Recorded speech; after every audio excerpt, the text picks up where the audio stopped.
on Merseyside next week, where Star Spangled Productions, the Black Ranger, hits the trail on the Billy Butler Show. And we'll be talking to the creators of Captain Flash in a moment, and we'll... First of all, to Paul. Apparently Paul is the one responsible for it. Well, Paul and Derek are the ones responsible for the Captain Flash enigma, and Paul and Derek have been doing a crude form of play, if I hear that, which they used to call Funny Tales, which was based on old Monty Python scripts.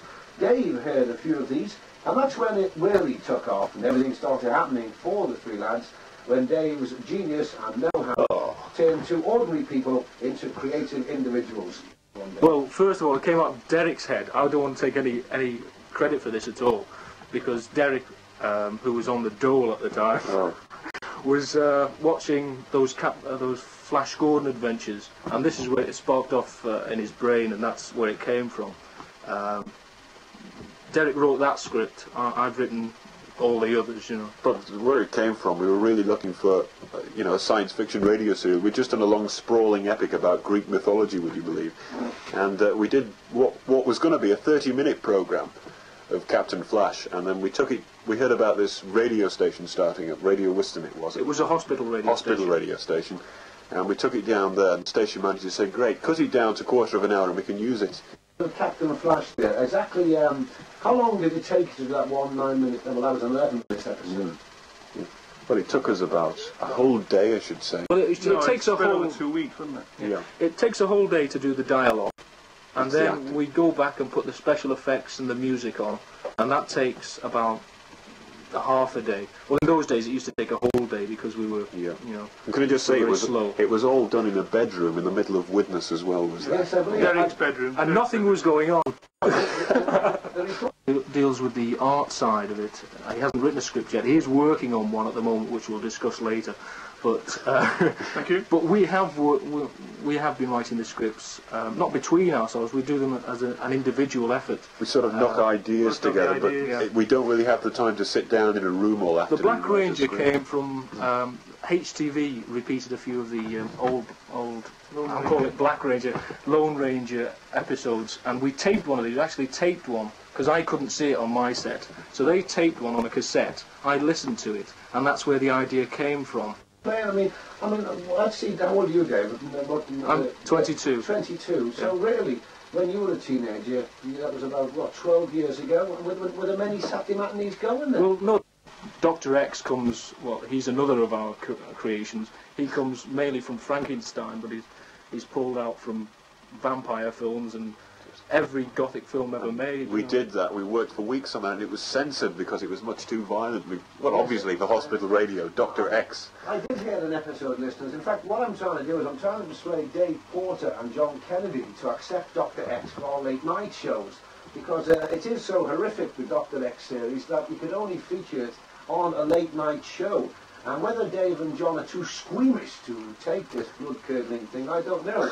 But let me just describe one part of it, which I listened to in the car radio and drove straight to St Paul's Eye Hospital for an operation. There was a part where Igor goes out to find a body for the Dr. X, and he finds the head and everything, but he damages the eyes. And so Dr. X pulls one of Igor's eyes out. Part 1 of The Castle of Dr. X. Come here so I can take all the frustrations out of myself by torturing you with this blowtorch. Oh. Come here. Oh. Come here, you dolt. Oh, master. No, leave at the door.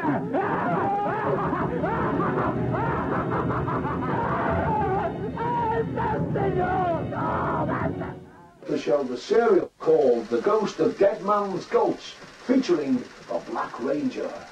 Oh, his horse collapsed. It's Dan Howard, Derek Webster, and Paul as well. Thank you. Let's speak to Paul, because he hasn't been doing much speaking with the members. How were you involved with the Lone Ranger, Paul? I'm concerned, Black Ranger, that's it, well, it's the same thing. I'm concerned mostly with the design, the posters and the publicity for the tapes, such as badges, stickers, things like that. Just originally get me influence from, again, like the lads with the tapes, I get my influence from the comics. I used to read comics like mad when I was a kid, and I've always wanted to be a comic illustrator, but you have to be really, really, really good. You know, I'm really good, but I'm not really, really, really good. The best. And when you're doing a long episode, and when you're doing the serial, sometimes you forget how you were doing the voice. And all the time. And an entirely different voice comes out. Well, Captain Flash's voice, it kept varying all the time, and we did 3 serials of Captain Flash, and 2 of them were no good. Well, the last one we didn't even finish, but the second one was no good because, well, it wasn't just the voice, but you just can't recapture that spirit that you had in the first series. It's a patient. With radio, would you really like to go into films? Well, I don't think we could do the same thing with films. If we've got a few records of the old radio themes, and they leave a lot to the imagination. I mean, these radio shows. I don't think we could do the same thing. We couldn't have a castle and make it sound and look convincing. Well, the thing is, with a limited amount of money, like you heard there, I mean, you heard, robots being smashed up, and all we had was an old electric fire bashing it to death, really. But we couldn't really do that on television without... We'd have to have the robots and the sets and the costumes, and, I mean, I don't think anybody would spend that much money on I don't think we'd get the enjoyment out of doing it in that situation. Because Black Ranger later, you can hear it next week, every morning on the Billy Butler Show. Tune in for the greatest Western serial of all time. Gentlemen, it looks like the Black Ranger is dead and buried. But can he escape from his golden grave? Find out in the next thrilling episode of The Ghost of Dead Man's Gulch, a story from The Adventures of the Black Ranger.